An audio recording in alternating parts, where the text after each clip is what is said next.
నమస్తే K24 news. నల్లగొండలోని ఎన్ కళాశాలలో NPL 6 cricket tournament ఘనంగా నిర్వహించారు. శుక్రవారం జరిగిన ఈ కార్యక్రమానికి ఎమ్మెల్సీ కేతావత్ శంకర్ నాయక్ హాజరై టోర్నమెంట్ను ప్రారంభించారు.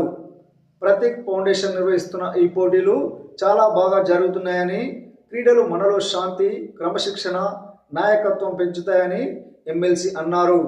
ఈ కార్యక్రమంలో మాజీ మున్సిపల్ చైర్మన్ బుర్రి శ్రీనివాస్ రెడ్డి, పట్టణ కాంగ్రెస్ అధ్యక్షుడు గుమ్మాల మోహన్ రెడ్డి, ఇంకా పలువురు నాయకులు, నిర్వాహకులు పాల్గొన్నారు.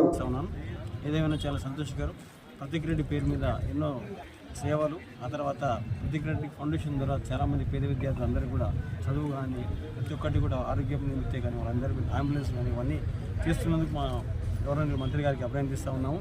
ఎందుకంటే సేవ అనేది చాలా పెద్ద భాగ్యం, అది అందరు చేయలేరు, అందరికి రాదు కూడా. అది కాబట్టి వెంకటరెడ్డి గారి యొక్క కష్టం వస్తూ కూడా తట్టుకోలేరు సారు, కాబట్టి యొక్క సంతోషం కూడా తట్టుకోలేరు.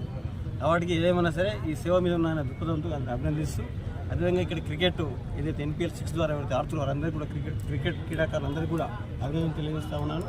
వారు ఇంకా మునుముందు ఈ క్రీడా నైపుణ్యం ద్వారా వాళ్ళందరి టాలెంట్ బయటకు వస్తుంది. వాళ్ళకు కూడా మునుముందు రంజీ కూడా రికమెండ్ చేసే అవకాశం వస్తుంది. కాబట్టి వాళ్ళ టాలెంట్ ఉన్న ప్రతి ఒక్కరు మంచిగా ఆడితే మంచిగా ఉంటుంది.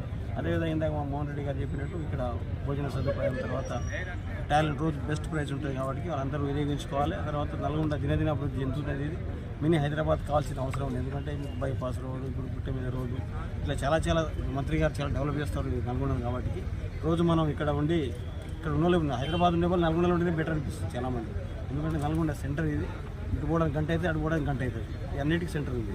కాబట్టి దినదిన అభివృద్ధి చెందుతుంది. మా మంత్రి గారి హయాంలో కాంగ్రెస్ పార్టీ ఇప్పుడు బాగా అభివృద్ధి చేస్తుంది తెలియజేస్తుంది. అంటే ముఖ్యమంత్రి రేవంత్ రెడ్డి గారు కూడా నల్గొండ శ్రద్ధ పెట్టారు.